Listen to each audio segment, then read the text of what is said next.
Thanks for tuning in and welcome back to the shop. Some of you may recall in a recent video I was changing out my bump stops and I made a shocking discovery. Today we're going to work on figuring out what's causing it.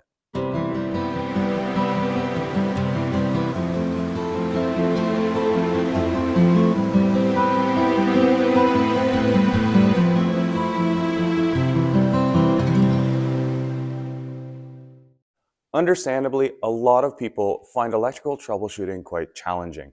What I want to show you today is an easy way to narrow down where the problem is so you're not going from there's a problem somewhere on my truck and trying to diagnose it. You're going all the way down to there's a problem with this circuit and what do I need to do to figure it out. This is not a long process. It doesn't involve any complicated tools, so let's get at it. For those of you who may not have seen that video, go back and watch it, but really the bottom line, I discovered there's a voltage difference between my suspension, rear axle, and drivetrain and my frame. Now the reason I'm able to measure that difference is because there are actually two grounds going to the truck. From the battery, there's a ground that goes to the engine and there's a ground that goes to the chassis. Because of the way I have set up my kill switch, I am only killing ground to the chassis, and this allows there to be a voltage difference between the two. That doesn't mean that if I reconnect that, all the problems go away. It just means that I can't see the problem. The first step I need to do is determine whether I'm getting voltage pushed into the chassis or voltage pushed into the engine and drivetrain. From there, I can continue to narrow down. So number one thing I want to do is see the polarity, as in which way around is the voltage difference. Is the truck frame positive compared to the suspension and engine, or is the suspension and engine positive compared to the truck frame? Now, that may sound complicated, but really it's dead simple. By connecting the negative lead from my voltmeter to the axle and the positive lead to the frame, I get a reading of 8.5 volts. This is positive. This tells me that the frame is more positive than the axle. We can confirm this by putting the positive lead on the axle and the negative lead on the frame, and we see that the axle is more negative than the frame. So from that quick little test, I've determined that the chassis is positive in relation to the engine and drivetrain being negative or ground. And that's key because other than a few components, I can pretty much eliminate any issue anywhere on the engine. That means I can focus on the cab and chassis as where the problem is. And I've basically eliminated half of the circuits that I have to troubleshoot. So let's take that one step further and start narrowing down what's going on the chassis side. For the next step in the process, I want to individually isolate all of the circuits that are coming off positive. On this truck right now, I have one wire here, which I've added for power to my reverse lights, and I want to pull the fuse and then see if I have voltage. After that, I've got these three wires, which are all factory wires. This one goes to the starter, this one goes to the alternator, and this one goes to the high current fuse box. I can pretty much rule out the starter because that's on the engine, but I can also remove it and ensure that the voltage still isn't there. These two wires here, I can remove one at a time and see when the voltage disappears. That's going to narrow down out of 4 main circuits coming off the battery, which one or more has the problem. From there, I can continue to narrow it down. So I've got my ground stuck into one of the battery terminals, and my positive terminal is just sitting up at a spot which should be ground on the back of the cab.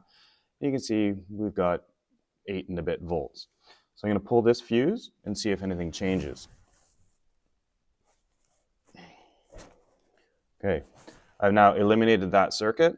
I still have 8 volts. I know this is not a circuit that's providing power to anywhere on the chassis.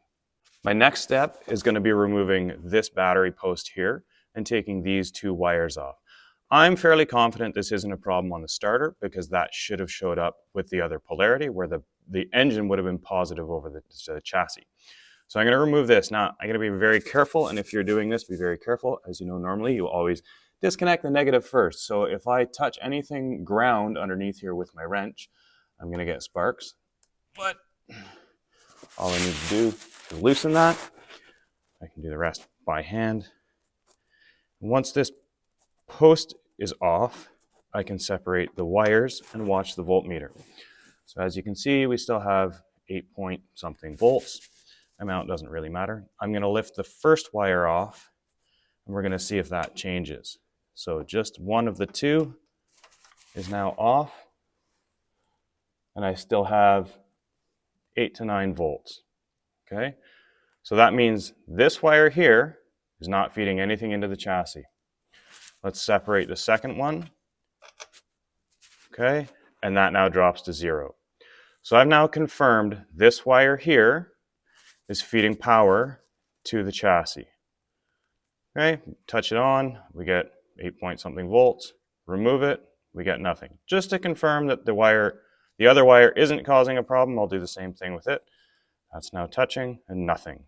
So now I've narrowed it down to a circuit that is attached to this wire. So now we need to chase what's on this wire. So now that I know that these two wires feed either the alternator or the high current fuse box, I've narrowed it down to those two circuits. Either I have a problem with the alternator, which is one of the possibilities on the engine, or I have an issue somewhere on a circuit that is fed from the fuse box. I'm probably going to go with that. There's a lot more things there that could go wrong. So what I want to do now is I'm going to remove the lead that I have, my positive lead, which is grounded to the cab. I know I still have a fault voltage, and the easiest thing for me is to pop open the high current fuse box, which is right beside me here. Now, because one of my wires is disconnected, if the wire that is on the battery post is the one going to the alternator, I will not have any voltage at these fuses. If the wire that is going to the high current fuse box is on the battery, I will have voltage. So let's probe a fuse. So the wire that is on there now is what's feeding the high current fuse box. This means I've ruled out my alternator. Now I've gone from not having any idea where this circuit is faulted to knowing it's not on the engine, it's not the alternator, and it is one of the circuits in the high current fuse box. Now I need to look more closely at those circuits. If any one of these circuits is individually allowing voltage to leak to ground, removing the fuse should identify which circuit has the fault, and the voltmeter reading should drop to 0. Of course, it's never that easy, and this one is completely refusing to come out. At this point, I've pulled all the fuses out of that box except for HF01 because it's really putting up a fight. Instead of destroying fuse HF01 in trying to remove it, I've looked at the manual and the wiring diagram, and it looks like HF01 is a 140 amp fuse that feeds the SAM box. To make this next step easier, I'm going to disconnect the power coming into the SAM box and see if the problem goes away. On our Fuso, the SAM module is located in behind this panel, so we need to access that. These are pretty simple to take apart. They're just held in with little pressure clips. So really all you need to do is grab and pull. This is the SAM module here. I'll get you in a little closer and we'll disconnect the main power feed coming into that. With the covers removed, we can see the main power feed coming into the SAM, is this wire here. So what I'm going to do is I'm going to undo this 12 millimeter nut and remove this wire which is feeding the main power to the SAM. Now, the right way to do this is disconnect your battery, disconnect this, reconnect your battery. The wrong way is the way I'm going to do it, which is being very careful and not touching anything with this. As soon as I've removed that wire, I am going to slide a piece of heat shrink over it so it can't touch anything because, as you know, this is 12 volts positive and this should be ground. So let's see.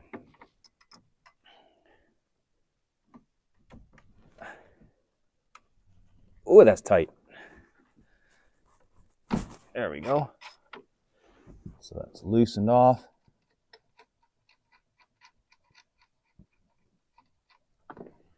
Nut is off. Wire is off. Piece of heat shrink over it so it can't touch anything while I'm measuring. Now let's go check our voltmeter and see if that voltage has disappeared. So I've now got the output side of HF01, which feeds the SAM module, disconnected at the SAM. And I've still got 8.4 volts. So a couple things could be going on here. One, I have a fault between here and the SAM, or the battery and here. Or there's multiple circuits that are causing this. And I think it's more likely that there's multiple circuits causing this. So I also think it's likely, of all the circuits that are in here, it's the SAM causing the problem. And I know that this fuse is a secondary feed to the SAM. So I'm going to pull this out.